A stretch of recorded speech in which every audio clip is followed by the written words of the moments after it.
Okay, I wanted to share with you in today's episode unexpected costs that just had me shocked, truly shocked, and in a way that I just didn't expect. And I think they're still going to come because I'm still a year away from my wedding. So I think that the shock with pricing of different things is going to continue to be very much present.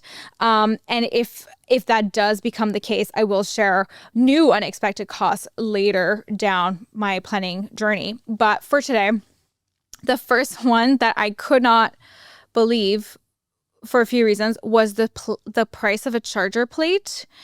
We're having a big wedding, which means that we need a lot of charger plates, and I did not realize we needed enough. We needed enough charger plates for it to be a budget in and of itself. Charger plates go for between $4 and $6 a person, depending on the type of charger plate that you rent or buy. And so they just add up really quickly if you have like a 300-person wedding. It's not a massive expense in the grand scheme of all the wedding expenses. That is for sure. It's just an expense I didn't expect.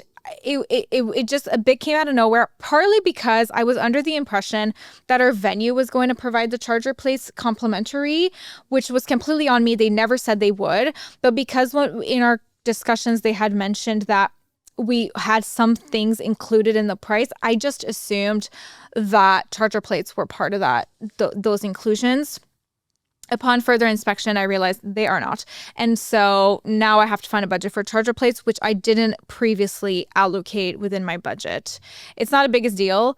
We're still considering maybe not doing charger plates or doing a placemat or buying charger plates and then selling them after, hopefully for a similar price, so we get like that cost back.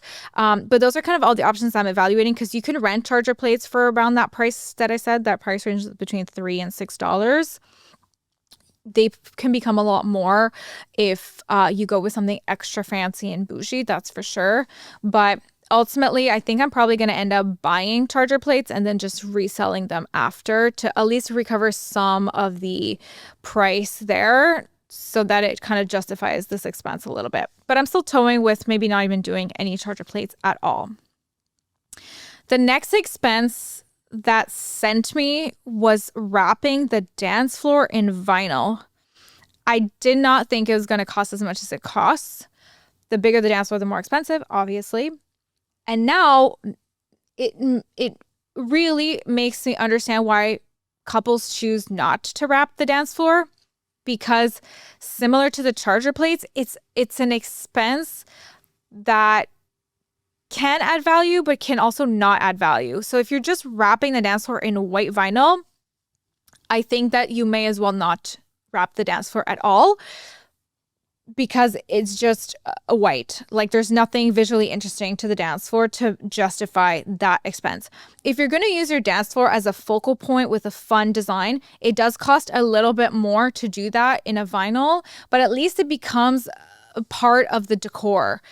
And if it's part of the decor and it like actually adds something visually interesting through that pattern throughout the entire dance floor to your overall room decor, then I think it could be worth doing. Regardless, the price is ridiculous. But there are ways to get around this. You can also do a smaller dance floor to lower the cost. You could just print your logo and put it on the dance floor. You can take off the dance floor completely and dance just in an empty space. There are things you can do to get around this, but regardless, the price of wrapping the dance floor was shocking, to say the least.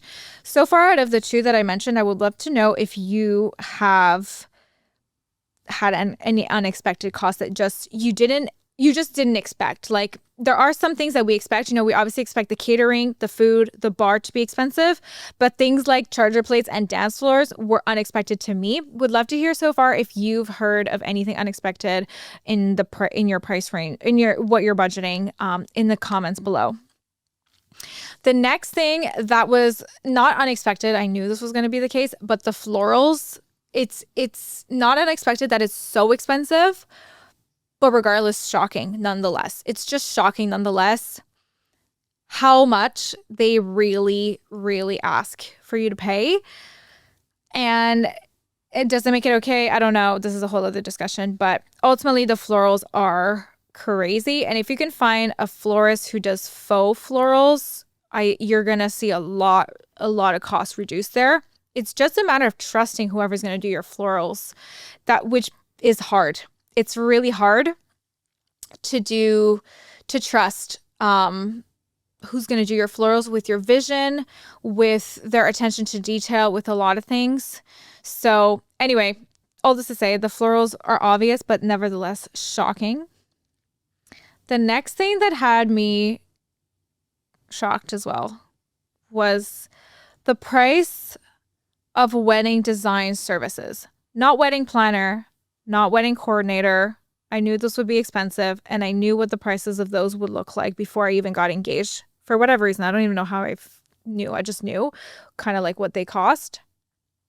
But to hire somebody to design the decor in your space, not execute the design, just design, meaning they tell you, okay, put the dance floor like this, put the tables there, put this sort of floral arrangement on all the tables. You know, some tables you want high, some tables you want low floral arrangements. Maybe you place something on the bar, maybe a sign here, whatever. Somebody to just design the entire room for you.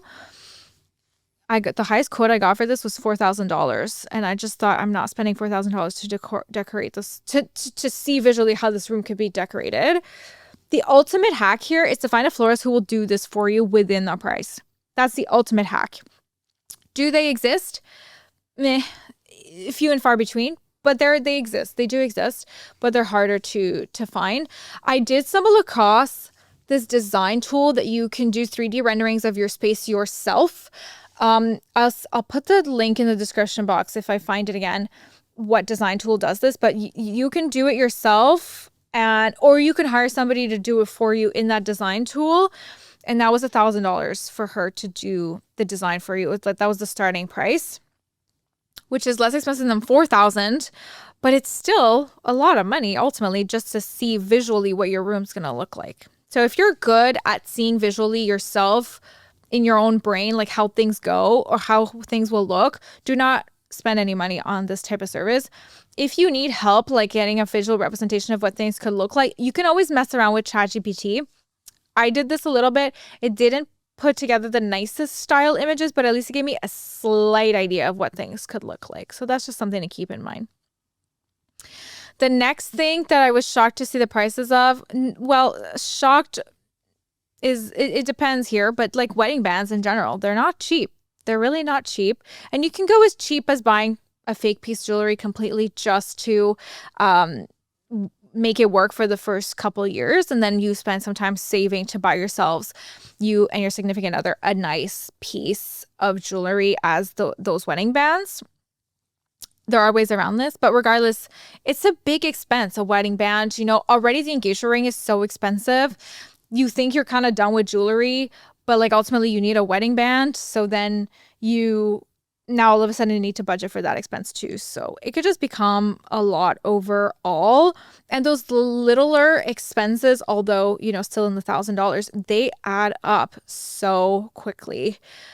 And those are the things that literally bust your budget. So I'm finding myself in my budget constantly moving around numbers. I'm like, okay, maybe we'll take away some of the budget for florals now to allocate to charter plates. And then maybe we'll take away, we'll forego one of the entertainment things we wanted to do to like put the money in the wedding bands because we want nice wedding bands. Or I don't know. I'm kind of like constantly moving around things in my budget, in my wedding budget template.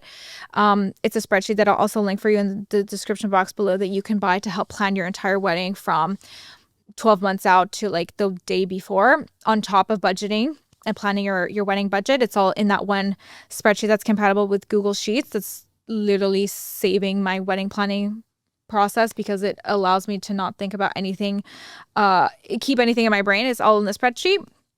But anyways, I digress. I'm doing this in my spreadsheet, like constantly moving around my budget to allocate to new unexpected costs that keep arising. So I haven't committed to any of these unexpected costs just yet, but we're still trying to figure out like where we're going to go in that direction. If you have any unexpected costs, please write them for us in the comments below. Especially I want to hear from the people who are already married.